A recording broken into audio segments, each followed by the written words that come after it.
Inilah gereja yang kulihat, gereja yang dibangun di atas dasar Yesus Kristus sebagai batu penjuru dan gembala agung, yang altarnya selalu penuh dengan orang-orang yang bertobat dan hatinya haus dan lapar akan Roh Kudus, yang menaikkan pujian dan penyembahan dengan penuh cinta karena karyanya di atas kayu salib yang sempurna. Inilah gereja yang kulihat, gereja yang menjadi rumah doa dan pemulihan bagi suku-suku bangsa dan bahasa. Rumah tempat kita semua bersatu hati, tumbuh bersama sampai serupa Kristus dan memenangkan jiwa. Yang sakit akan disembuhkan, yang lemah akan dikuatkan, saling menopang dan berbagi sebagai kesatuan tubuh Kristus dengan Yesus Kristus sebagai kepala.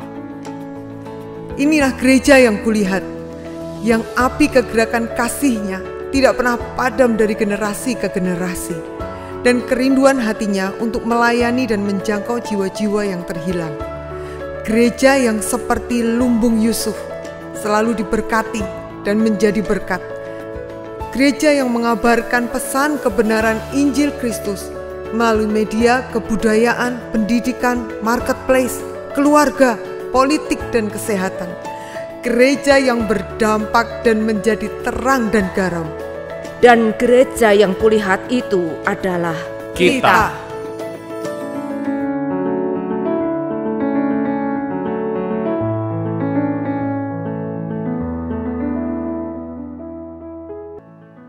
Selamat sore Bapak Ibu Saudara yang saya kasih dalam Tuhan Yesus. Shalom. Siapa yang siap memuji Tuhan sore hari ini, lambaikan tangan saudara. Mari sama-sama kita bangkit berdiri. Kita akan mulai ibadah kita hari ini. Mari kita akan berdoa terlebih dahulu. Tuhan Yesus, kami bersyukur, berterima kasih. Engkau sangat-sangat baik Tuhan. Malam hari ini biarlah setiap kami Tuhan, mulut kami hanya memuji satu nama, yaitu Tuhan Yesus saja. Biarlah setiap kami, hati kami ini hanya meninggikan satu pribadi saja, yaitu Tuhan Yesus saja. Dan biar malam hari ini yang terima kemuliaan hanya Tuhan Yesus saja. Terima kasih Tuhan, kami meninggikan Engkau, bersukacita karena Engkau. Di dalam nama Tuhan Yesus Kristus. Siap memuji Tuhan, sama-sama kita katakan amin. Sorak-sorai buat Tuhan kita. Haleluya.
ajak saudara nyanyikan sebuah pujian bahwa yang berkata begini, yang ajaib itu bukan Tuhan, bukan iman kita yang bikin keajaiban. Tapi Tuhan, sebab firman Tuhan bilang iman sebiji sesawi saja itu bisa melakukan perkara besar. Sebab Tuhan kita yang ajaib. Yang sepakat katakan amin. Amin ya, haleluya. Mari sama-sama kita bertepuk tangan.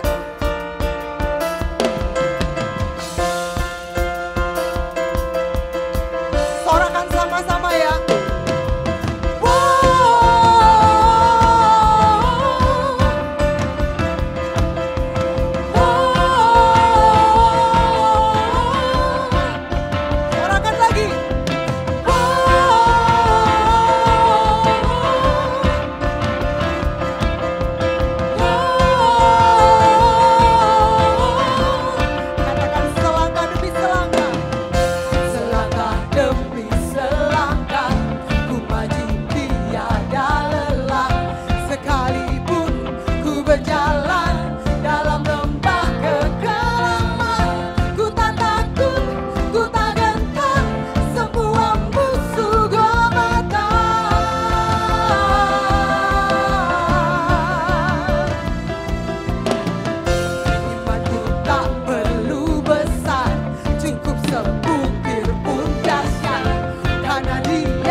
Bapak Ibu Saudara, malam hari ini mari kita akan minta supaya Tuhan itu memenuhi kita lebih lagi dengan hadirat-Nya.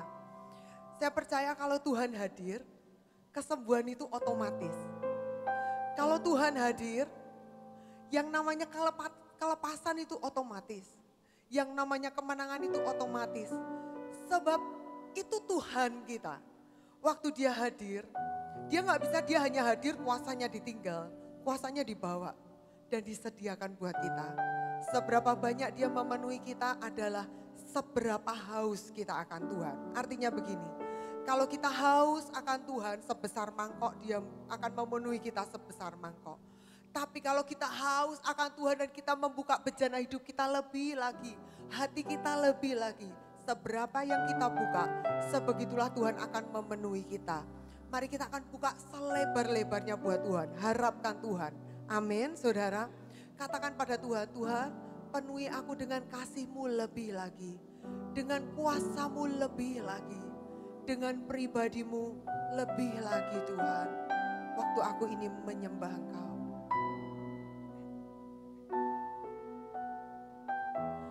More love, more power, more of You in my life.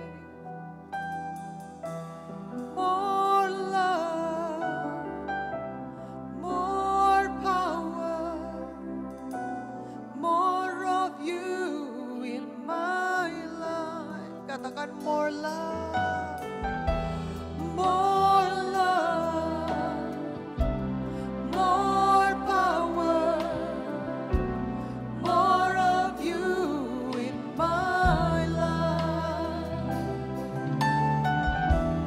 More love, more power,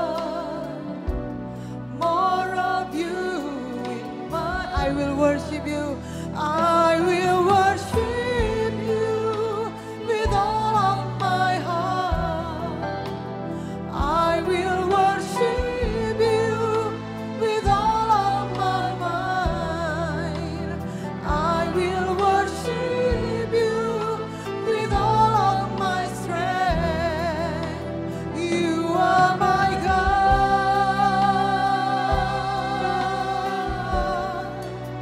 You are my God.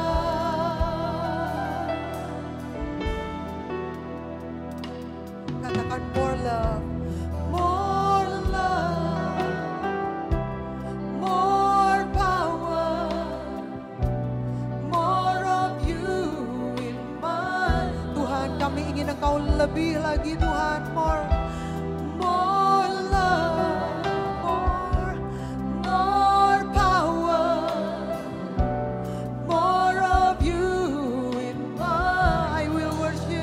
I will worship You with all of my heart. I will worship You with all of my mind. I will worship You with all of my strength. You are my God. I will worship You.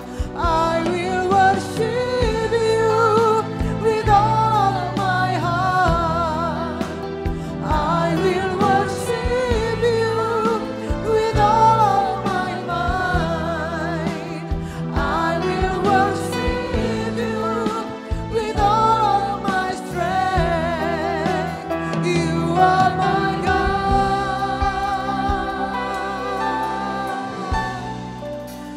You are my God. Katakan kasih-Mu dan kuasa-Mu Tuhan. Kasih-Mu, kuasa-Mu bertambah di dalam. Mari sambil ulurkan tangan kita, katakan kasih-Mu Tuhan. Kasih-Mu, kuasa-Mu bertambah di dalam. Oh, segenap hatiku Tuhan, segenap hatiku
yang lain. Hanya Engkau Yesus, Kaulah Tuhan.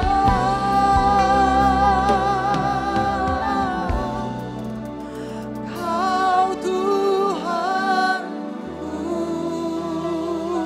Sembah, sembah, ya Ralaba, Ralaba.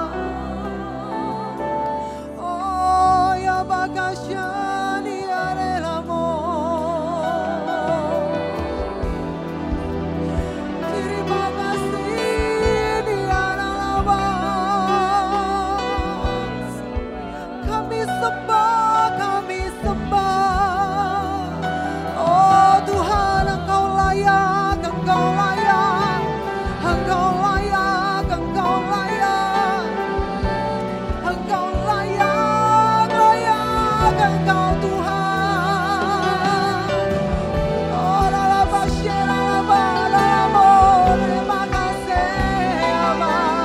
Mari minta Tuhan, penuhi aku lebih lagi Tuhan, penuhi aku lebih lagi Tuhan. Syemakana, makasih Abo. Tuhan penuhi, penuhi lebih, lebih, lebih, lebih lagi. Penuhi, penuhi, penuhi, penuhi. Syemarala makasih, niaralamo ya ba. Rimaralaba, ralaba, ralaba. Roh Kudus, Roh Kudus, penuhi kami lebih lagi Roh Kudus. Syemaralaba, ralaba, ralaba. Penuhi, penuhi setiap kami lebih, lebih, lebih. Lebih, lebih, lebih, lebih. Syemaralaba. Sebab Engkau yang kami rindu lebih dari apapun Tuhan. Yang kami sembah lebih dari apapun Tuhan. Syebaralaba, barebaralaba. Katakan I will worship you with all of my heart. I will worship you with all of my mind. I will worship you with all of my strength. You are my God. Katakan I will worship you Lord. I will worship you with all of my heart. Tuhan, segenap hati kami Tuhan, segenap jiwa kami Tuhan menyembah Engkau Tuhan. I will worship you with all of my strength. You are my God. Mari buka tangan kita, buka tangan kita. I will worship you Lord. I will worship you with all of my heart. I will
mereka, mari sama-sama kita bangkit berdiri saudara.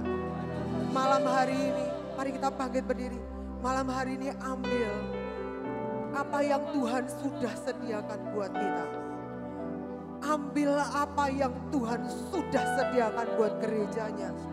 Ambil segala kesembuhan itu dengan iman. Ambil segala pemulihan itu dengan iman. Ambil segala yang Tuhan sudah sediakan buat kita. Dengan iman, dengan percaya. Dengan percaya. Malam hari ini Tuhan, kami mengambil semua yang menjadi bagian kami. Kami mengambil semua yang Tuhan sudah sediakan buat kami. Kami mengambilnya Tuhan. Kami tahu seperti sebagaimana kalau kami ini jadi orang tua. Kami beri kado buat anak kami. Dan anak-anak itu menikmati hadiah-hadiah yang diberikan oleh kami sebagai orang tuanya. Dan kami jadi bersukacita lihat mereka menikmatinya. Bukankah surga itu terlebih baik dari segala bapak atau ibu di dunia yang terbaik? Waktu surga sediakan kado-kado buat kami. Surga sediakan kesembuhan. Surga sediakan pemulihan buat kami. Bukankah surga bersukacita waktu kami menikmati dan hidup di dalamnya? Itu sebabnya kami mau berkata, malam hari ini kami mau mengambilnya. Kami mau menikmatinya Tuhan. Apa yang Tuhan sediakan buat kami. Terima kasih Tuhan. Terima kasih. Terima kasih. Haleluya. Haleluya.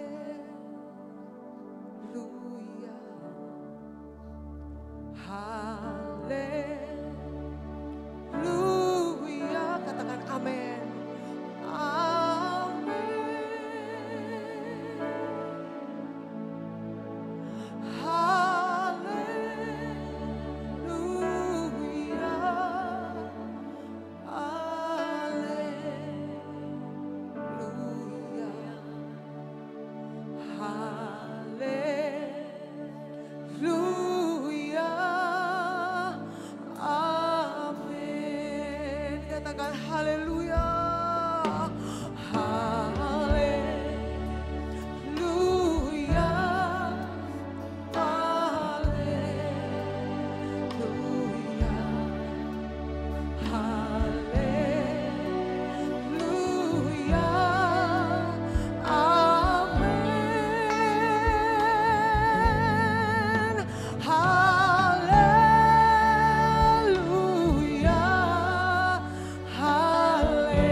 Aku terima Tuhan janji-janji-Mu.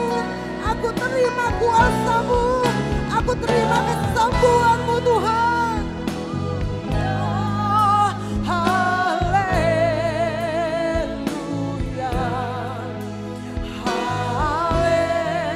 Haleluya. Amin. Haleluya. Haleluya. Haleluya.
Berapa banyak masih nikmati hadirat Tuhan.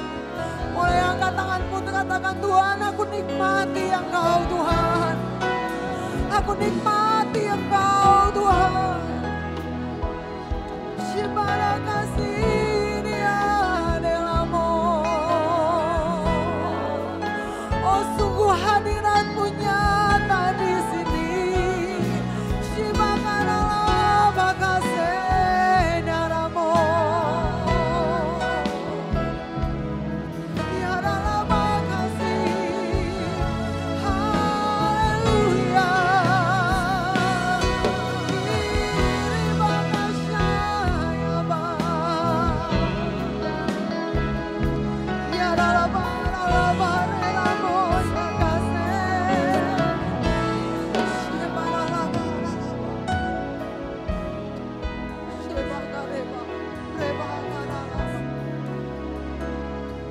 Tuhan Engkau terlalu baik.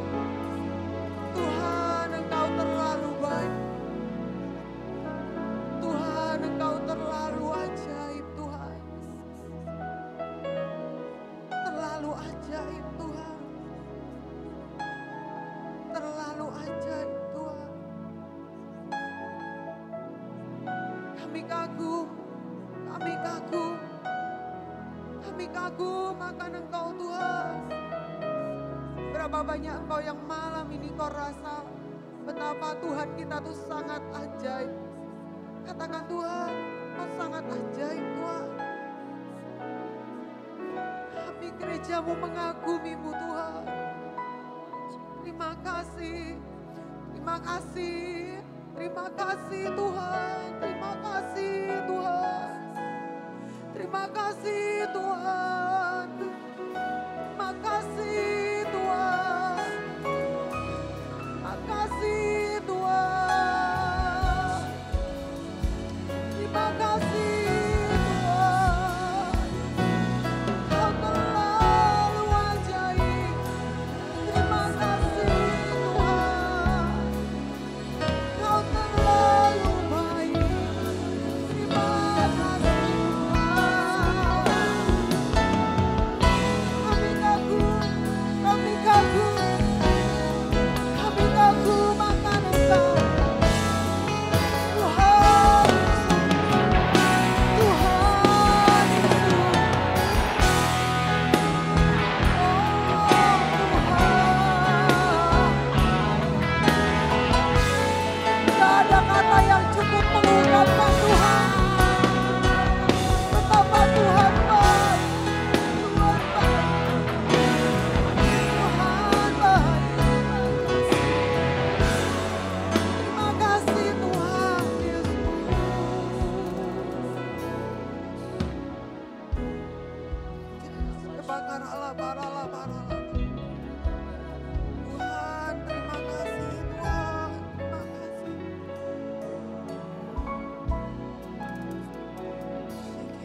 pengampunan yang Kau beri Tuhan. Pengampunan yang Kau beri, pengampunan yang Kau beri,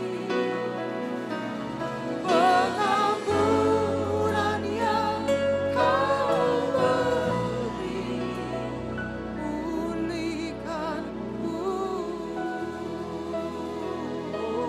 Haleluya. Terima kasih Tuhan. Buat kasih-Mu, betapa panjang dan betapa lebar Tuhan. Betapa tinggi dan betapa dalam Tuhan. Tidak ada satupun kami yang sanggup menyelami Tuhan. Ada berapa banyak kami ini hadir datang malam hari ini. Mungkin karena hari Minggu. Tapi ada banyak juga kami yang hadir Tuhan. Kami datang sebagai orang-orang yang berdosa. Kami datang sebagai orang-orang yang perlu pengampunan. Kami datang sebagai orang-orang yang hancur dan perlu Tuhan. Perlu hadirat-Mu, perlu jamahan-Mu Tuhan sekali lagi Tuhan dalam hidup kami. Dan biarlah malam hari ini Tuhan, buat terobosan dalam setiap kehidupan kami Tuhan. Biarlah kebangunan rohani terjadi Tuhan. Mulai dari kami, hidup kami malam hari ini Tuhan. Terima kasih Tuhan Yesus, terima kasih. Oh haleluya, haleluya. Kami mau izinkan, biarlah firman-Mu yang menjamah setiap kami. Bukan hikmat manusia yang merubah kami. Bukan sound system, bukan mic ini Tuhan. Tapi biarlah Roh Kudus, Engkau yang merubah setiap hati kami, merubah hidup kami. Dan membangkitkan kami kembali. Terima kasih Tuhan, terima kasih. Kau baik, Kau luar biasa. Kau hadir di tengah-tengah kami.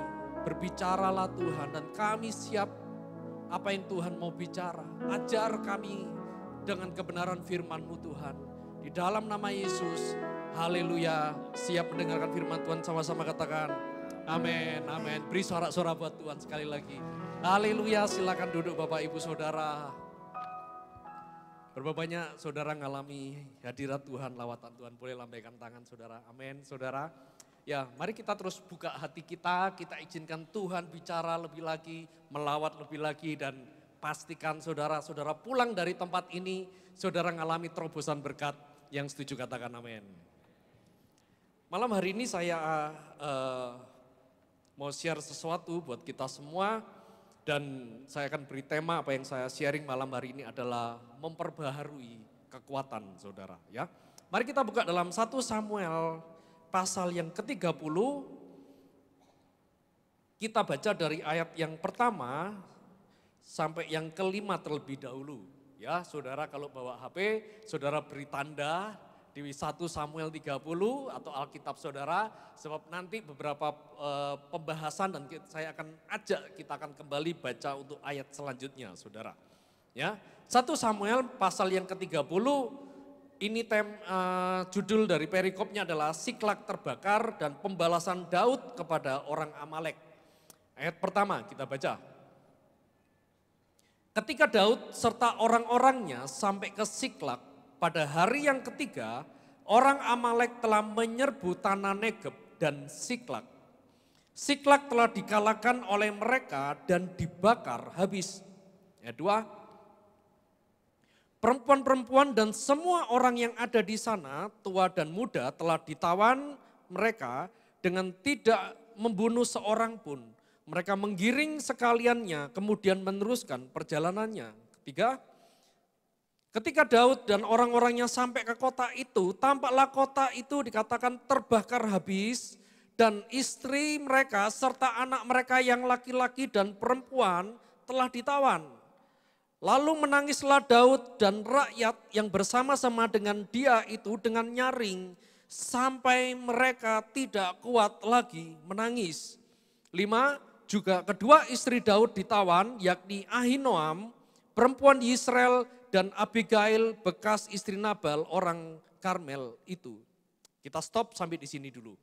Saudara, kisah ini adalah sebuah kisah di mana Daud mengalami sebuah tragedi yang besar dalam hidupnya. Kenapa saya bisa katakan ini adalah sebuah tragedi?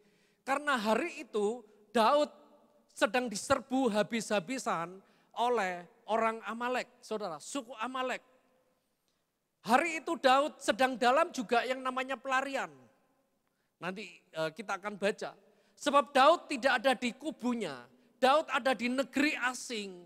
Dan di dalam negeri asing, Daud mengalami sebuah serbuan orang Amalek yang luar biasa. Bahkan sampai dikatakan semua harta bendanya dihabiskan. Istri dan anak-anak, orang-orang tua, anak-anak kecil semuanya saudara. Mereka ditawan dengan tidak ada sisa apapun. Ya. Nah hari itu ini merupakan sebuah tragedi besar. Kenapa? Karena kalau saudara baca nanti dalam 1 Samuel, 2 Samuel setelah pasal ini, Daud diangkat menjadi raja. Daud diurapi dan dia hari itu dia sudah diurapi menjadi raja. Tapi baru hanya satu suku. Dan Daud sedang di dalam perjalanan janji Tuhan untuk dia menjadi raja Israel atas seluruh suku saudara. Tapi di dalam perjalanan janji Tuhan, Daud mengalami yang namanya dia diserang, dia diserbu habis-habisan oleh musuh. Berapa banyak setiap hidup kita ini juga sama kadang-kadang. Sering kali kita ini mendapat janji Tuhan. Sering kali kita ini mendapat tuntunan Tuhan. Pergi ke sana nak, kamu akan melakukan ini, A, B, C, D. Tapi di dalam perjalanan hidup kita ternyata apa yang kita alami tidak sesuai dengan apa yang kita harapkan saudara. Saya pernah dan istri ngalami yang namanya sampai namanya mental blocking saudara. Apa itu mental blocking? Kapok bahasa Inggrisnya ya, kapok. Satu hari berapa tahun, puluh tahun yang lalu Tuhan perintahkan buat sekolah. Saya tahu bahwa ini visi daripada Tuhan. Ini bukan visi pribadi. Karena beberapa hamba Tuhan datang dan menguatkan, meneguhkan saudara. Dan hari itu waktu Bapak Gembala masih hidup ya, Bapak Gembala maju. Saya pikir bahwa ini rancangan Tuhan, pasti Tuhan kasih. Waktu kami mulai berjalan melangkah saudara, sepertinya hari itu jalan masih enak. Segala rancangan masih oke-oke aja saudara. Tapi di tengah perjalanan saudara, dan tiba-tiba ada satu tragedi yang besar yang sedang kami alami hari itu saudara. Semua perencanaan hancur, semua perencanaan gagal. Yang hari mana hari itu tinggal berapa waktu cuman kita teken tanda tangan kontrak dan semuanya beres saudara. Saya tidak sedang membicarakan pihak oknum manusia, tapi saya tahu bahwa ini rancangan iblis. Dan hari itu begitu apa yang sudah kita persiapkan, kita korbankan begitu besar. Dan bagaimana musuh iblis menghancurkan rancangan Tuhan melalui kehidupan waktu visi yang diberikan gereja ini saudara.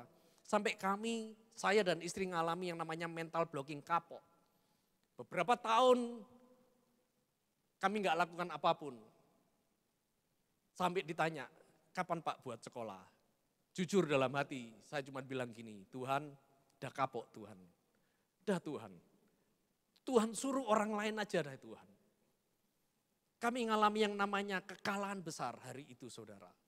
Tapi kami bersyukur setelah beberapa tahun, Tuhan pepet kami kembali saudara ya. Tuhan kuatkan kami kembali dan lahirlah sekolah apa yang Tuhan mau saudara. Berapa banyak dalam setiap kehidupan kita juga sama. Apa yang saudara alami juga sama. Mungkin Tuhan sedang berjanji, oh aku akan beri keturunan dalam hidupmu. Bertahun-tahun sesuatu yang Tuhan janjikan. Tapi setiap kali janji Tuhan sepertinya ada di depan. Tapi yang terjadi adalah bagaimana iblis menyerang habis-habisan saudara. Hari itu apa yang dilakukan oleh Daud, dia juga sama. Diserang oleh namanya Amalek. Siapa Amalek?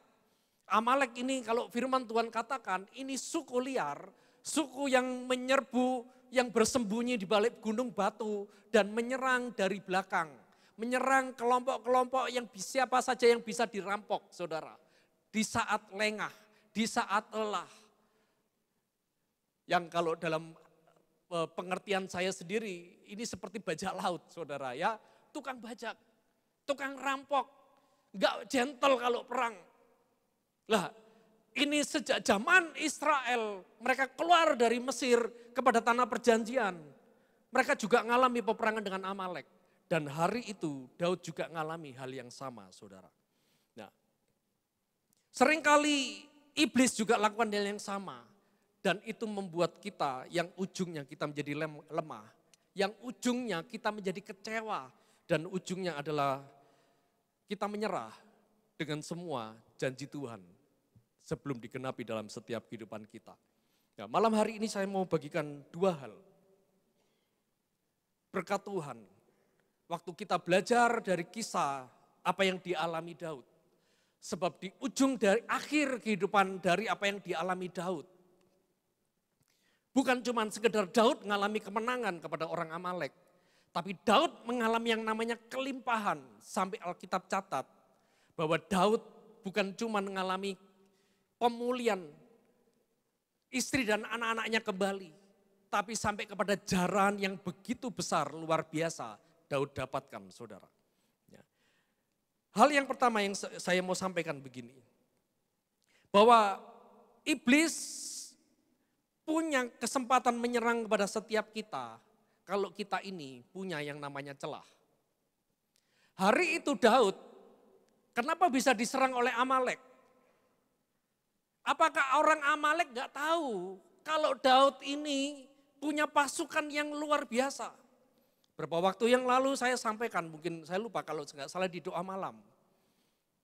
Daud ini punya 600 pasukan yang hari itu menyertai Daud. Dan 600 pasukan ini siapa? Oh, mereka ini mesin-mesin perang, saudara. Sampai Alkitab catat, mereka ini bisa berperang, pegang pedang, membunuh, tangan kanan dengan tangan kanan kiri sama baiknya, sama jagonya, saudara. Begitu luar biasanya. Sampai orang Filistin kalau ketemu Daud, mereka takut sebenarnya. Tapi kenapa Amalek bisa menyerang? Bukan karena tidak ada sebab iblis bisa menyerang. Tapi karena ada sebuah celah, ada sebuah kesalahan yang dilakukan oleh Daud hari itu. Sehingga Amalek bisa menyerang habis-habisan, saudara. Nah, apa yang dilakukan oleh Daud? Dosa apa yang dilakukan oleh Daud? Celah apa yang dilakukan oleh Daud? Daud gak bunuh orang, Daud gak kurang ajar. Tapi apa yang dilakukan oleh Daud? Dia keluar, dia berhenti mempercayai Tuhan dalam hidupnya. Nah, kalau saudara baca 1 Samuel dari 27, 28, 29, bahwa Daud ini ada dalam posisi berpihak kepada Filistin. Ya kita baca aja saudara ya. 1 Samuel 27 ayat yang pertama. Kenapa Daud ada di Filistin? Bukankah Filistin ini musuh dari Israel, saudara? Tapi hari itu Daud berpihak kepada Filistin, saudara. Ayat pertama, ini alasan Daud ya. Tetapi Daud berpikir dalam hatinya, bagaimanapun juga pada suatu hari aku akan binasa oleh tangan Saul. Jadi tidak ada yang lebih baik bagiku selain meluputkan diri dengan segera ke negeri orang Filistin. Maka tidak ada harapan bagi Saul untuk mencari aku lagi di seluruh daerah Israel. Dan aku akan terluput dari tangannya. Ayat 2. Bersiaplah Daud lalu berjalan ke sana, ia dan ke-600 orang yang bersama-sama dengan dia itu kepada Achis bin Muak, raja orang Gad, orang Filistin. Saudara lihat, ternyata ini menjadi alasan Daud untuk dia keluar daripada jalan Tuhan. Dia keluar daripada rancangan Tuhan yang ditetapkan dalam hidupnya. Dia keluar dari kota perlindungan hari itu. Dan dia bergabung kepada Filistin. Alasannya cuma satu. Dia capek dikejar-kejar oleh Saul, saudara. Kalau saudara kita semua tahu kisah Daud, bagaimana Daud sejak dia menjadi menantunya Saul. Daud gak pernah berhenti dikejar oleh Saul, mau dibunuh, dilempar tombak, saudara. Ini mantunya loh, saudara. Gak selesai itu. Bahkan sampai satu kali, Daud ini mau disergap di rumahnya, saudara. Dan yang menyergap gak main-main. Seluruh panglima tentara terbaiknya kerajaan dikerahkan hanya untuk mau bunuh satu orang yang namanya Daud, saudara. Dan satu hari Daud lari ke padang gurun. Dan itu sebenarnya, hari itu sebenarnya sudah habislah, tamat riwayatnya Daud, saudara. Karena itu orang-orang terbaik sudah ngepung dan Daud sudah gak ada tempat untuk berlari. Gak ada jalan untuk berlari, saudara. Tapi karena pertolongan Tuhan dalam hidupnya, setiap kali Saul mau bunuh, Daud selalu diluputkan, diloloskan oleh tangan Tuhan yang kuat. Tahukah saudara, pelarian demi pelarian membuat Daud mengalami yang namanya rasa lelah, rasa capek. Bukan cuma dia sekedar lari daripada Saul, tapi Daud mengalami yang namanya rasa lelah, capek mempercayai Tuhan sebagai penolong dalam hidupnya. Daud capek mempercayai Tuhan, apakah Tuhan masih akan meluputkan aku hari esok? Ya, kalau hari ini aku bisa luput, kalau hari ini aku bisa menang kepada Saul, bagaimana dengan besok? Apakah aku masih bisa menang? Apakah aku masih bisa lolos? Makanya Daud, dia berpikir dengan cara akal pikirannya sendiri. Lebih baik aku bergabung dengan Filistin. Sebab dikatakan supaya aku enggak binasa di tangan Saul. Berapa banyak dalam setiap kehidupan kita juga sama. Kita ngalami masalah, persoalan enggak selesai. Kita tahu ya kemarin Tuhan tolong Pak. Tapi bagaimana dengan besok? Kita dikejar-kejar dengan sakit penyakit. Kita masih diberi kehidupan, pertolongan. Tapi kadang-kadang kita bergumul, bagaimana Pak kalau terjadi lagi? Saya harus masuk rumah sakit lagi. Saya masih harus memikirkan keuangan. Saya masih harus memikirkan keadaan orang tua, pasangan yang sakit, anak-anak, penderitaan. Berapa banyak kita juga dikejar-kejar karena masalah keuangan. Ya, yang kemarin Tuhan masih loloskan Pak. Tuhan masih beri kelegaan. Tapi bagaimana dengan kehidupan kehidupan saya di ke depan? Apakah Tuhan masih tolong? Kita mulai capek saudara dengan kehidupan. Kita mulai capek mempercayai Tuhan. Kita capek dengan peperangan kita yang gak pernah selesai setiap hari saudara. Dan tahukah saudara, roh capek inilah yang membuat kita jatuh ke dalam dosa, saudara. Inilah yang membuat celah di dalam setiap kehidupan kita. Kelelahan rohani yang sering kita alami hari-hari ini. Kita lelah menghadapi dengan persoalan anak-anak yang hilang, orang tua yang hilang. Pekerjaan yang hilang, masa depan yang gak jelas. Membuat kita lelah untuk mempercayai Tuhan sebagai pertolongan kita, sebagai kekuatan kita hari ini, saudara. Dan apa yang dilakukan oleh Daud, saudara? Dia berpikir, ada zona nyaman di sana. Ayo kita berangkat ke sana. Cari zona nyaman. Kalau berjalan bersama Tuhan gak bisa nyaman. Yuk kita cari tempat nyaman. Ya, hari itu di Filistin, Daud bisa lebih baik keadaannya, saudara. Dia bisa lebih nyaman sedikit. Dia bisa lebih tenang sedikit hari itu, saudara. Dari apa yang dia pikirkan, karena memang dikatakan Saul gak kejar-kejar lagi. Tapi tahukah saudara, justru di tempat yang nyaman, kelihatannya nyaman bagi Daud, bagi dagingnya. Tapi justru itu adalah celah terbesar dalam hidupnya untuk iblis bisa menyerang dan menghabisi dia. Berapa banyak kita ini gak sadar. Kita seringkali cari zona nyaman dalam setiap kehidupan kita. Kita lebih memilih untuk berhenti dari peperangan rohani yang memang Tuhan sudah tetapkan dalam setiap kehidupan kita.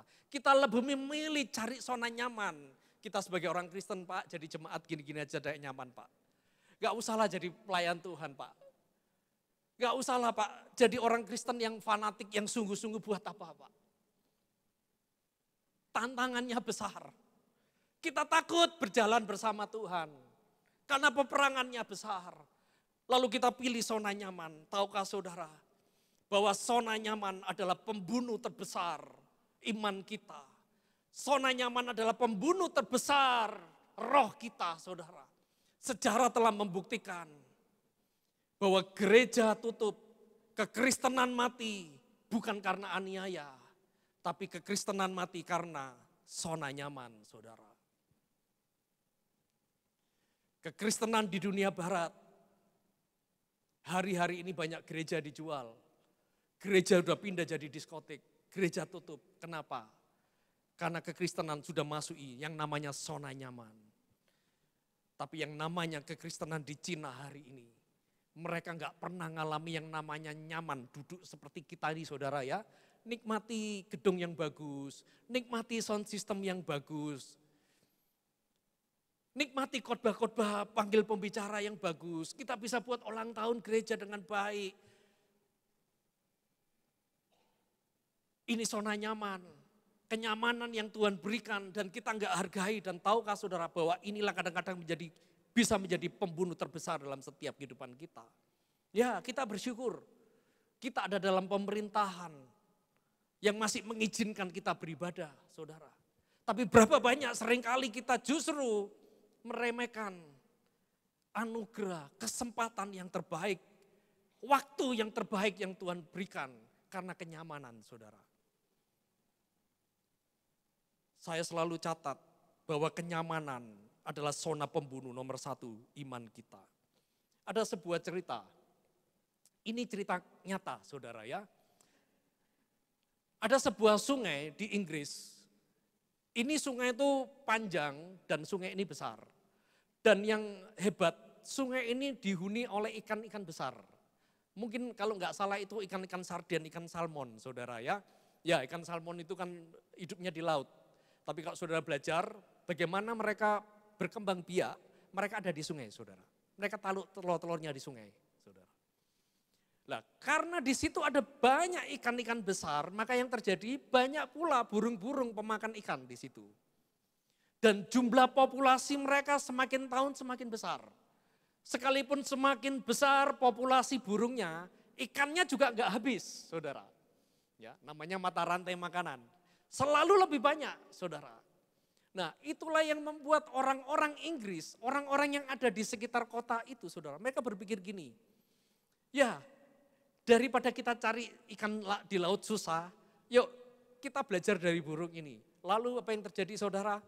Beberapa pabrik pengalengan ikan dibuat di sepanjang sungai itu saudara. Dan hari itu pabrik-pabrik ini mereka tangkap ikan ini saudara. Ya, mereka tangkap ikan-ikan ini, mereka kalengkan saudara dan mereka jual. Burungnya bagaimana? Burungnya masih ada, masih hidup.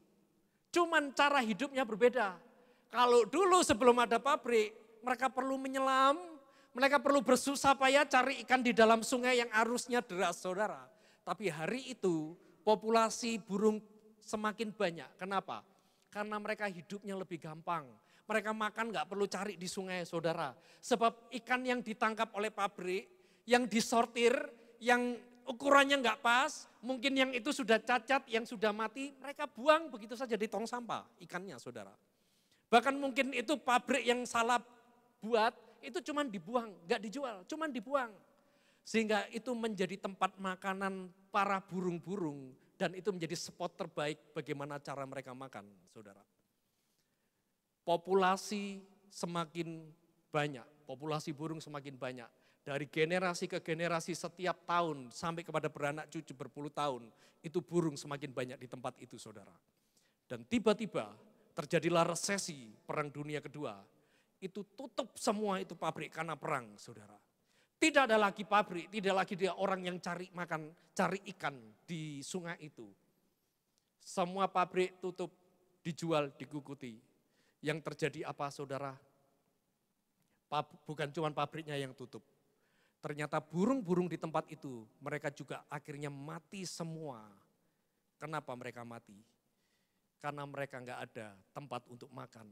Karena anak cucu generasi mereka tidak tahu bagaimana cara menangkap ikan di dalam sungai, saudara. Mereka mati bukan karena tidak ada ikan. Mereka mati, burung-burung ini mati bukan karena ikannya habis. No, tapi karena zona nyaman yang mereka hidupi dari tahun ke tahun, generasi kepada generasi. Tahukah saudara, Hal yang sama terjadi dalam setiap kehidupan kita. Berapa banyak seringkali kita jadi orang Kristen. Kita ini jadi orang Kristen yang lembek. Yang kekanak-kanaan. Yang selalu minta hal yang enak buat daging kita kepada Tuhan.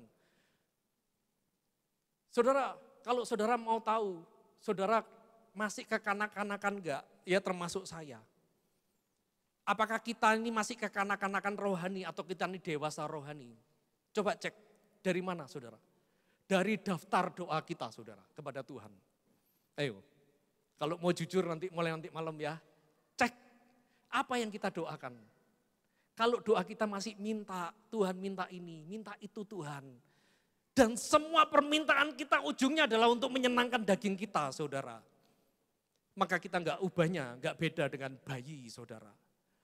Yang kalau dia mau minta makan, mau minta minum, dia cuma tinggal nangis. Kalau masih gak diberi sama mamanya atau papanya makan, dia nangis lebih keras, mengintimidasi orang tuanya. Dan hal yang sama sebenarnya terjadi dalam setiap kehidupan kita. Berapa banyak kalau kita ini gak dijawab doa-doa kita mulai ancam Tuhan, kita mulai kecewa sama Tuhan. Kita mulai, Tuhan kalau gak menjawab Tuhan, aku nyerah Tuhan. Aku pindah loh Tuhan. Aku akan cari yang lain loh Tuhan. Atau kita berpikir, buat apa aku ikut Tuhan? Saya sudah beri perpuluhan, saya sudah datang rajin ke gereja, saya sudah bahkan rajin ikut doa malam, doa pagi, doa misi, semua doa kita ikuti. Tapi apa yang kita lakukan di dalam doa kita nggak benar-benar mencari Tuhan. Kita cuma mau barter sama Tuhan. Kita cuma mau jual beli sama Tuhan. Coba dicek dalam setiap kehidupan kita. Zona nyaman akan membunuh setiap kehidupan kita, saudara. Apa yang dilakukan oleh Daud?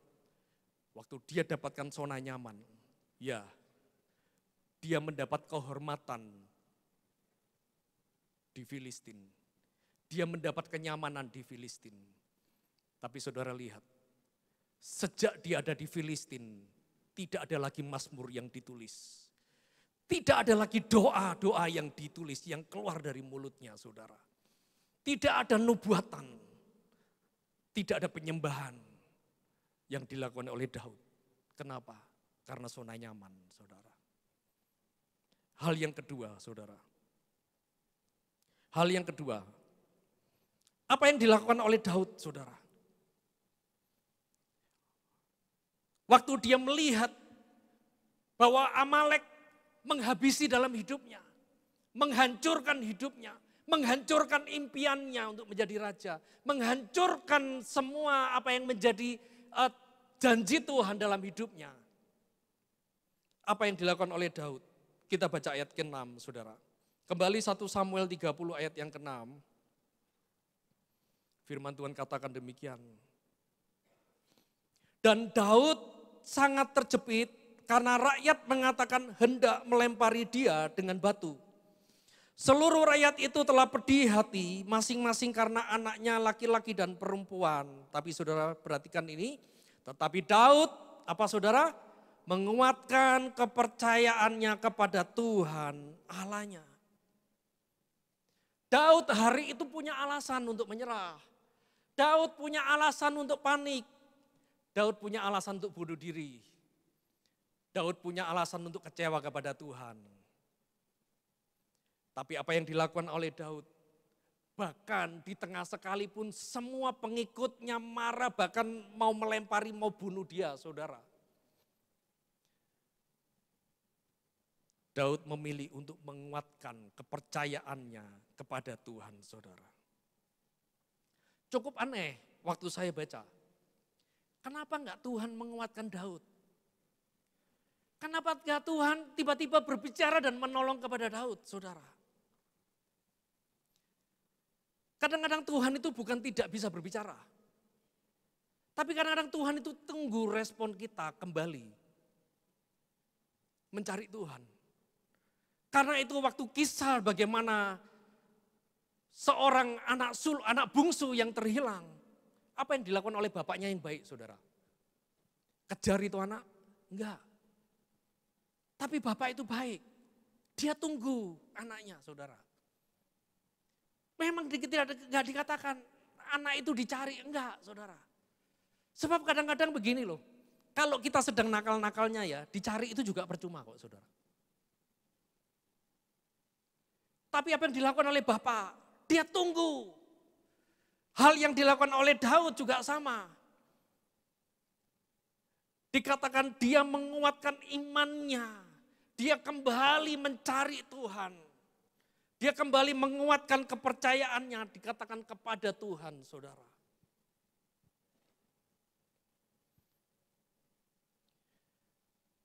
Apa yang kita pelajari dari apa yang dilakukan oleh Daud? Sekalipun keadaannya semua enggak mendukung, dia tidak peduli. Dia bangkit dan dia mengambil sebuah keputusan untuk dirinya sendiri. Aku harus menguatkan imanku kepada Tuhan. Daud enggak mulai menyalahkan, coba kalau sekelilingku semua mendukung aku, menguatkan imanku, tentu imanku kuat Tuhan. Enggak. Tapi berapa banyak seringkali kita mulai menyalahkan Tuhan, kita protes marah kepada Tuhan. Coba Tuhan, kalau pasanganku lebih rohani, tentu aku lebih rohani Tuhan. Coba Tuhan, kalau pasanganku mendukung aku pelayanan, tentu aku akan pelayani sungguh-sungguh. Belum tentu saudara. Coba Tuhan, kalau orang tuaku itu pendeta hamba Tuhan, tentu hari ini aku bisa menjadi anak yang rohani, spiritual. Belum tentu saudara. Coba Tuhan, kalau gembalaku ini memperhatikan aku terus, ngingetin aku terus Tuhan. Coba kalau gereja ini Tuhan, khotbahnya menguatkan Tuhan. Tentu hari ini imanku sudah jos luar biasa. Belum tentu saudara. Sebab bagaimana iman kita menjadi kuat, kekristenan kita menjadi kuat, tidak ditentukan oleh apa yang ada di luar. Sebab semua akan bertanggung jawab masing-masing kepada dirinya sendiri. Yang setuju katakan amin. Amin saudara. Siapa yang paling bertanggung jawab terhadap iman saudara? Siapa saudara? Diri kita sendiri. Siapa yang bertanggung jawab terhadap pertumbuhan imannya yang namanya Lukas ini? Siapa yang bertanggung jawab supaya Lukas ini bisa berkobar-kobar, setia melayani Tuhan, setia mengikuti Tuhan, kuat mengikuti Tuhan? Apakah istri saya? Apakah ibu gembala? Apakah pemimpin teman-teman pelayanan saya? Enggak. Saya sendiri. Yang artinya begini, tidak ada alasan untuk kepahitan mengikuti Tuhan. Amin. Tidak ada alasan untuk saudara kecewa. Sekalipun mungkin orang tuamu menolak. Sekalipun mungkin pasanganmu gak setuju, gak rohani. Bahkan mungkin sekalipun keadaan keuangan saudara gak mendukung saudara. Tidak ada alasan saudara. Dan Daud ambil sebuah keputusan terbaik hari itu. Dia gak peduli semua pasukannya mau membunuh dia. Dia tetap mau cari Tuhan saudara. Hari itu Daud masih punya keputusan untuk dia lari. Bahkan mungkin dia bilang gini, dah bunuh aja aku, mati. Loh iya, ini 600 pasukan, 600 orang ini pegang senjatanya, ini mesin perang semua. Satu lawan satu aja Daud belum tentu menang loh saudara. Malam ini yang pertama kita belajar. Kita perlu menguatkan setiap iman kita masing-masing saudara.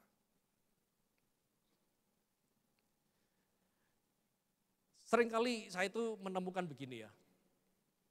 Kadang-kadang pimpinan Tuhan, tuntunan Tuhan itu enggak datang dalam hidup saya.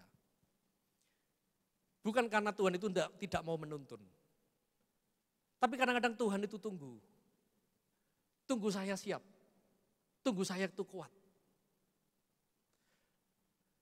Apa yang dilakukan oleh Daud dan apa yang Tuhan lakukan juga sama. Kadang-kadang Tuhan itu tunggu. Bagaimana Daud hatinya nih berbalik kepada Tuhan.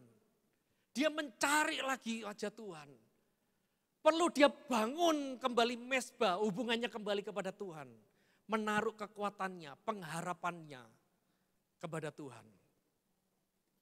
Dan Tuhan mulai berbicara saudara. Ayat 7 yuk kita baca. Saya minta pemain musik bisa maju ke depan. Pemain musik bisa maju ke depan. Ayat 7. Firman Tuhan katakan demikian.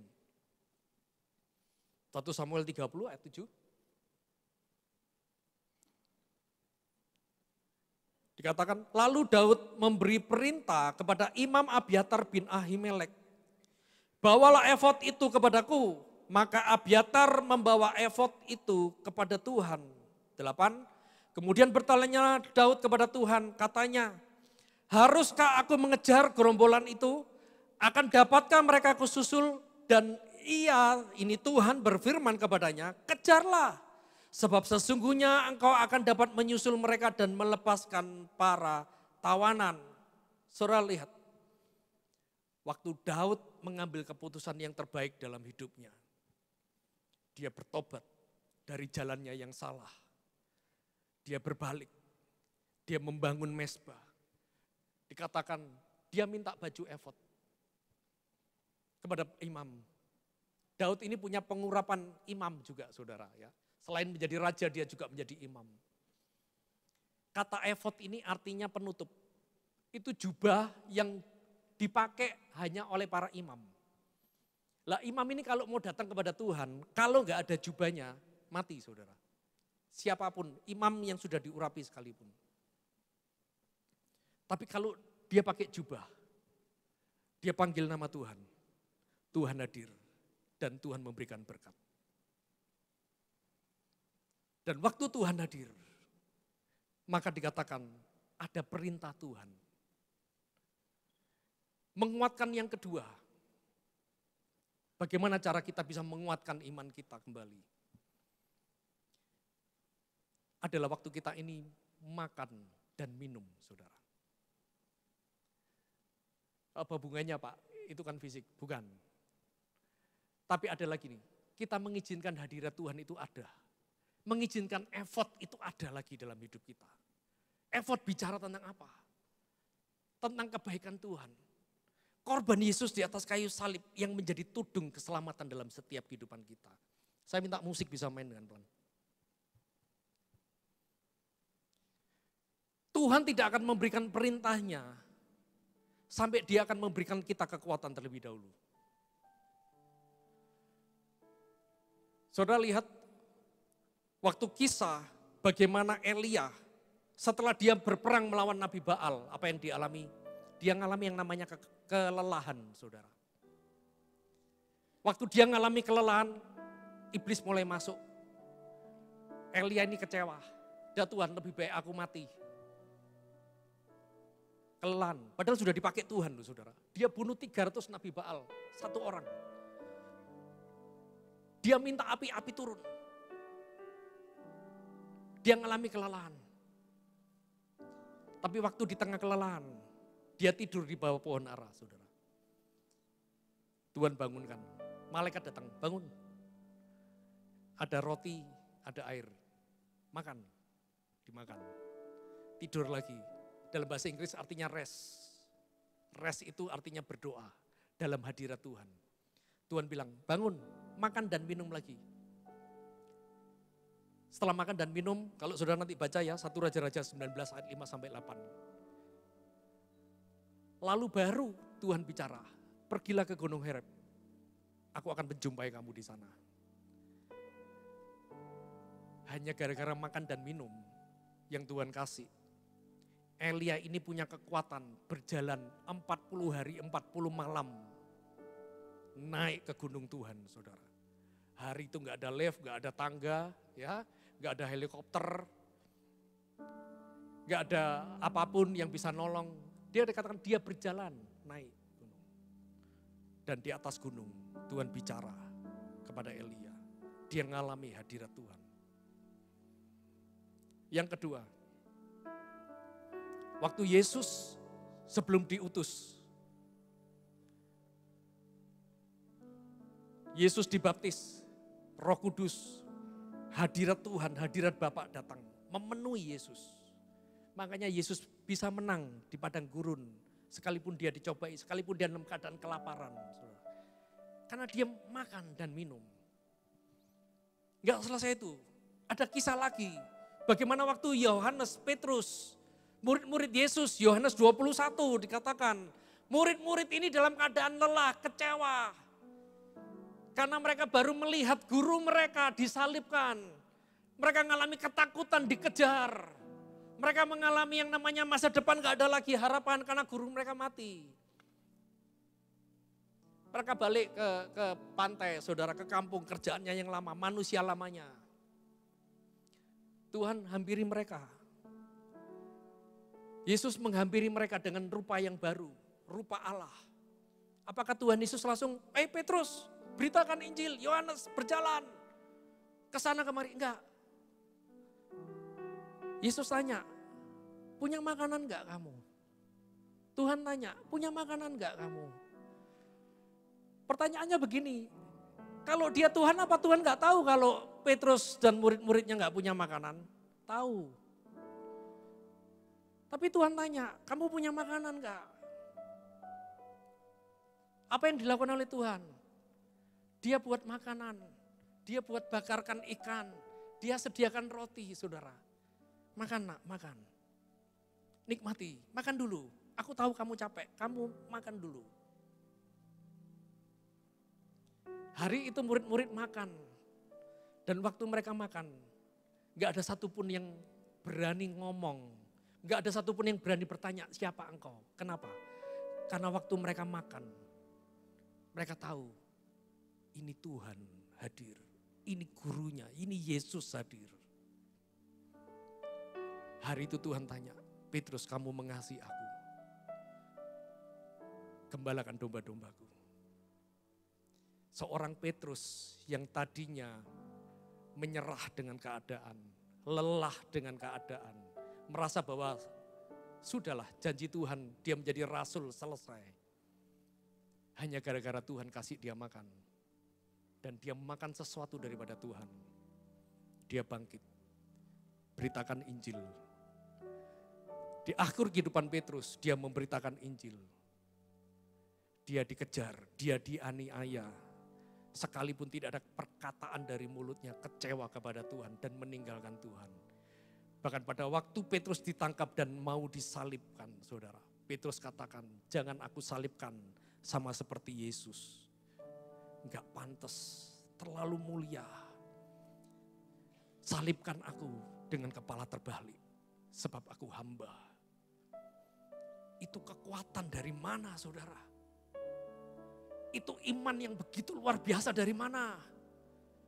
Apakah karena Petrus jago khotbah? Bukan. Karena dia menikmati hadirat Tuhan. Dia menikmati makan dan minum kepada Tuhan. Dan hari ini, malam hari ini apa yang saya mau sampaikan kepada setiap kita semua. Berapa banyak kalau hari ini saudara sedang mengalami lelah dalam hidupmu. Engkau seperti mengalami Daud. Semua habis, semua yang ada padamu telah dicuri oleh iblis. Semua mungkin itu kesehatan, mungkin itu pekerjaan, mungkin itu bahkan impian-impian yang pernah Tuhan taruh dalam hati buat setiap saudara. Sesuatu yang gak berjalan dengan baik, bahkan itu mungkin tragedi besar yang saudara sedang alami. Dan sepertinya gak ada harapan. Malam hari ini, maukah kita sekali lagi datang kepada Tuhan? Menguatkan kepercayaan kita kepada Tuhan. Amin, saudara. Apa yang dilakukan oleh Daud hari itu, dia menguatkan kepercayaannya, dia pakai baju efodnya, dia tersungkur, dia nyembah Tuhan, dia worship, dia nyembah Tuhan, sambil dia mengingat kebaikan Tuhan. Bukankah dulu Tuhan, waktu aku ini, waktu di padang belantara sendirian, gak ada 600 pasukan yang menyertai aku, ada singa, ada beruang. Aku bunuh Tuhan, karena Tuhan yang menyertai. Bukankah pada waktu aku ini masih sendirian dikucilkan, dianggap remeh oleh kakak-kakakku semua. Dan Tuhan bawa aku menemui seorang yang namanya Goliat. Yang harusnya itu enggak setara kekuatannya. Tapi hari itu aku berani melawan Goliat.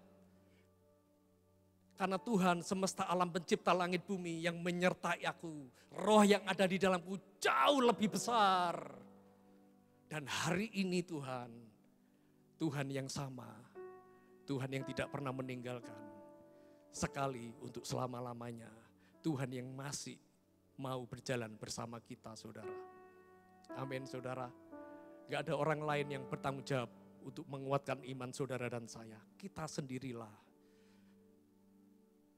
Hal ke depan, tahun-tahun depan gak ada yang tahu apakah lebih baik, puji Tuhan. Apakah lebih baru, lebih buruk, tidak akan menjadi masalah. Tidak akan membuat kasih kita luntur kepada Tuhan. Berjalan dengan iman, berjalan bersama Tuhan. Amin, saudara. Mari sama-sama kita bangkit berdiri malam hari ini. Kita datang kepada Tuhan. Yuk kita bawa semua hal. Kita minta kekuatan yang baru. Biarlah malam hari ini Tuhan menguatkan kita kembali. Biarlah malam hari ini kita boleh kembali, kita ini mendengar pimpinan Tuhan. Sesuatu yang dulu hilang. Sesuatu yang dulu pernah kita alami. Kita pernah ketemu Tuhan, kita pernah bergairah. Kita pernah mengalami kasih mula-mula. Kasih yang membuat kita ini berani bayar harga kepada Tuhan. Sesuatu yang membuat kita ini bisa gila bersama Tuhan. Mungkin hari itu hilang, mungkin hari ini hilang. Kasih yang dulu membuat kita ini panas berkobar kepada Tuhan. Tapi mungkin hari ini padam. Karena banyak hal mengejar, Amalek, musuh, merampas. Semua menghancurkan dalam hidup kita. Tapi malam hari ini saya mau sampaikan, Tuhan yang sama yang menolong Daud, Tuhan yang sama juga akan menuntun setiap kehidupan kita. Haleluya. Haleluya.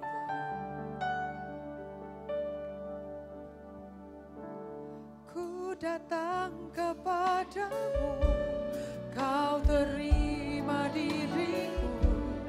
Kau segarkan jiwaku. Tak perlu ku andalkan kekuatan dirimu, sebab kau sanggup, sebab kau sanggup.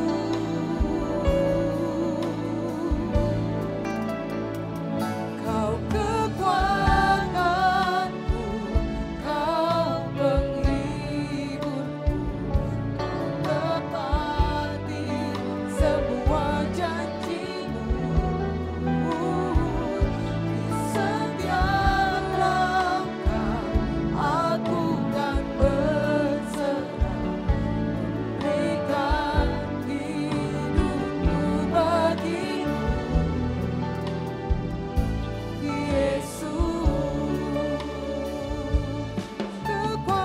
Kekuatanku, kau penghiburku, kau tepati semua janjimu.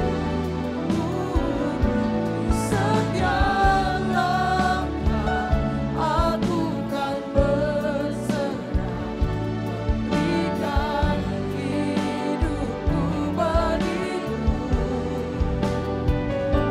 Yesus. Mari angkat tangan kita. Katakan kau kekuatan. Yes. Yes, Tuhan. Terima kasih Tuhan. Tepati semua janjimu. Setiap langkah aku kan berserah, memberikan hidupku bagimu. Kau kekuatanku, kau penghiburku, kau tepati semua janjimu. Setiap langkah aku kan berserah, memberikan hidupku bagimu. Oh, memberikan hidupku bagimu. Memberikan hidupku.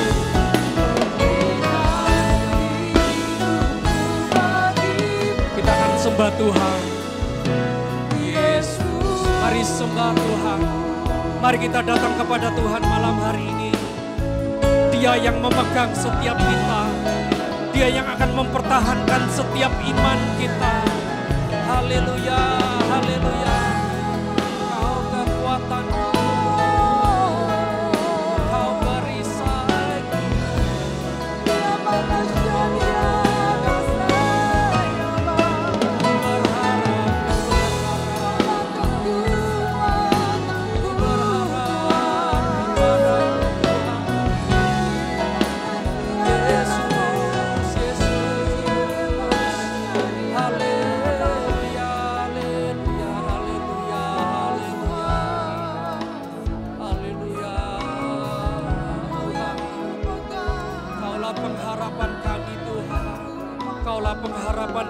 Tuhan.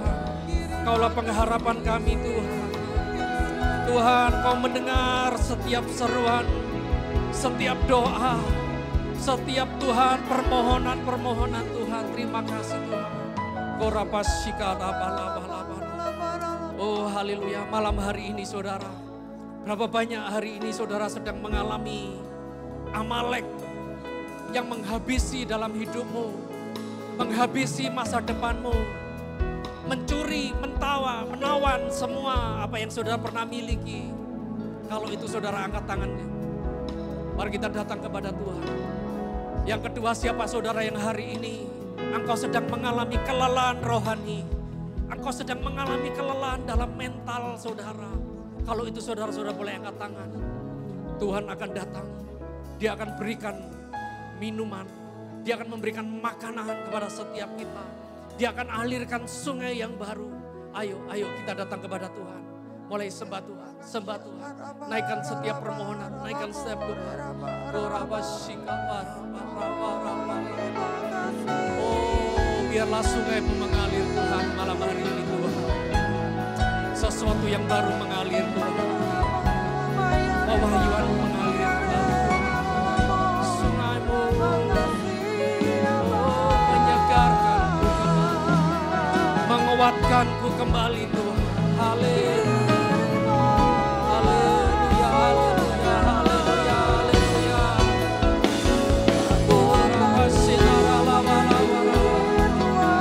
Kau sanggup Tuhan, Kau lepaskan lebih dari sanggup, dari apa yang pernah kami bayangkan, pikirkan Tuhan.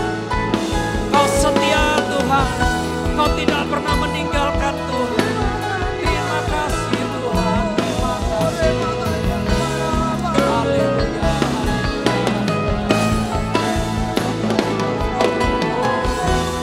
Haleluya, haleluya. Haleluya, haleluya. Tuhan, biarlah malam hari ini kami datang dengan pengharapan yang baru. Mungkin kami datang seperti reruntuhan.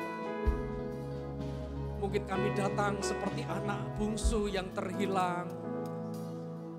Tidak ada satupun yang dapat kami banggakan, tidak ada satupun yang kami bawa Tuhan. Tapi kami tahu Engkau dengan setia telah menunggu setiap kami. Dan biarlah malam hari ini Tuhan, waktu kami ini berjumpa kembali dengan-Mu Tuhan, kami menaruh harapan kami.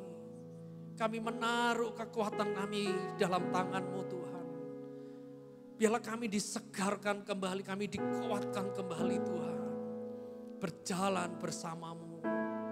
Terima kasih Tuhan, terima kasih. Biarlah apa yang kami dengar malam hari ini Tuhan, menjadi sebuah terobosan dalam setiap kehidupan kami. Engkau yang menyertai kami, Engkau yang tidak pernah meninggalkan kami. Dan biarlah iman kami terus semakin kuat, semakin teguh bersama-Mu. Berjalan bersama-Mu Tuhan. Kami menjadi orang-orang, menjadi gereja yang setia sampai pada akhirnya Tuhan. Terima kasih Tuhan, terima kasih. Berkati urapi setiap kami semuanya. Ubah hati kami Tuhan. Di dalam nama Yesus, haleluya, kami menerima segala berkat-Mu. Amin, amin. Silakan duduk Bapak Ibu Saudara. Kita akan persiapkan persembahan kita dan kita akan dengar pengumuman dari multimedia.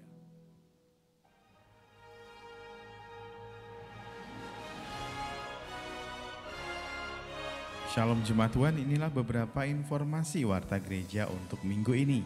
Ibadah FOG dilaksanakan setiap hari Minggu pukul 10 pagi. Ibadah Sekolah Minggu Pahlawan Kuat dilaksanakan setiap hari Minggu pukul 5 sore.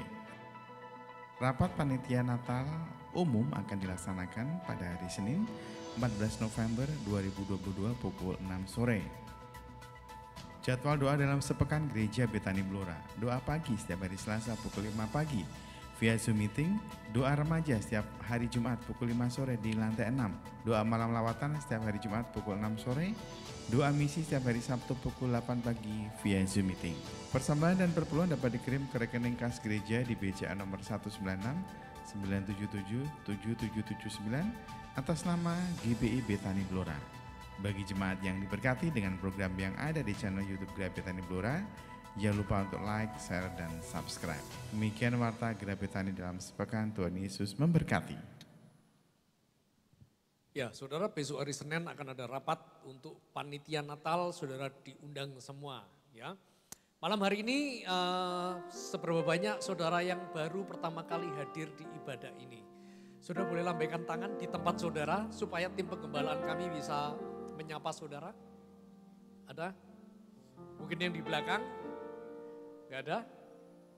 Mari sama-sama kita bangkit berdiri. Besok itu yang diundang maksudnya panitia yang Panitia. diundang. Semua itu panitia gitu ya, Mister ya? Iya, panitia iya, Natal. iya. Mari sama-sama kita bangkit berdiri. Kita akan akhiri ibadah kita. Bila kau di sisiku, pada siapa ku takut, karena kaulah perisai dan kuatku. Katakan bila kau di sisiku, pada siapa ku takut, karena kaulah perisai dan kuatku.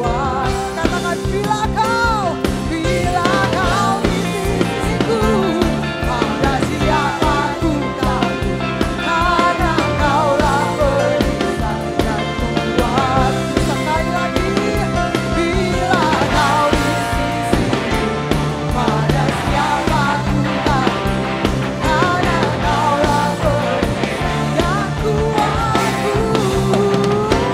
Yesus, Tuhan, Engkau yang selalu bekerja di dalam hidupku dan menjadi kuatku. Sekarang aku selalu kan meninggikanmu, kesetiaanmu besar. Yesus, Tuhan, Engkau yang selalu bekerja dalam hidupku dan kau menjadi kuatku. Sekarang aku selalu kan meninggikanmu, kesetiaanmu besar di dalam. Katakan Engkau besar di dalamku. Katakan Engkau besar di dalamku.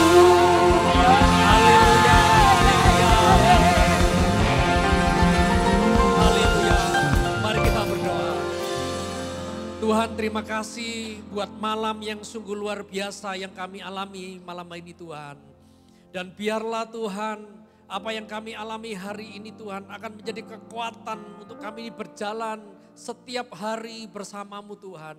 Dan biarlah segala ucapan syukur kami naik di hadapan-Mu Tuhan. Kami bersyukur karena sepanjang minggu ini bagaimana Engkau telah menyertai setiap kami.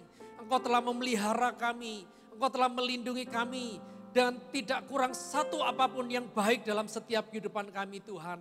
Biarlah segala pujian, hormat hanya bagi nama-Mu Tuhan. Terima kasih Tuhan, kami juga membawa setiap persembahan-persembahan, taburan-taburan benih yang dibawa Tuhan malam hari ini Tuhan. Kami tahu bahwa semua yang kami miliki adalah daripada-Mu. Kami bersyukur untuk roti yang telah kami makan. Dan karena itu kami mau bawa untuk benih-benih yang kami mau tabur untuk pekerjaan Tuhan di tempat ini. Biarlah taburan-taburan benih-benih ini Tuhan akan dipakai untuk memberitakan Injil, untuk mencari jiwa-jiwa Tuhan sampai ke ujung bumi. Dan biarlah melalui persembahan kami Tuhan akan ada revival terobosan atas kota dan bangsa kami ini Tuhan. Berkati setiap taburan-taburan. Kami mengangkat kedua tangan kami Tuhan sebelum kami pulang. Kami menyerahkan kehidupan kami ke dalam tangan-Mu. Ini hidup kami, ini keluarga kami, ini masa depan kami. Pegang Tuhan, pegang Tuhan. Sebab tangan kami enggak sanggup menjaganya. Tapi bukankah Engkau-lah Tuhan penjaga Israel yang tidak pernah tertidur, tidak pernah terlelap. Biarlah Engkau menjadi pagar tembok berapi bagi kami Tuhan. Sehingga kami menikmati ketenangan ada di dalam-Mu Tuhan. Terima kasih Tuhan, terima kasih. Sebentar kami pulang ke rumah masing-masing. Kami mengucap syukur sebab kami menikmati semua yang terbaik yang telah Kau sediakan Pulanglah dengan damai sejahtera, pulanglah dengan sukacita. Pulanglah dengan semua yang Tuhan sediakan. Pulanglah dengan segala sesuatu yang saudara perlukan, butuhkan. Semua yang tidak pernah kita lihat, tidak pernah kita dengar, bahkan timbul dalam hati kita. Tetapi surga telah menyediakan dengan berlimpah-limpah. Karena Dia Tuhan yang baik buat kita. Dia Bapa yang selalu menyediakan buat kita. Semua yang percaya telah menerima berkat Tuhan. Hanya di dalam satu nama Tuhan Yesus Kristus. Yang percaya sama-sama katakan, amin, amin. Tuhan Yesus memberkati kita semua. Kau kekuatan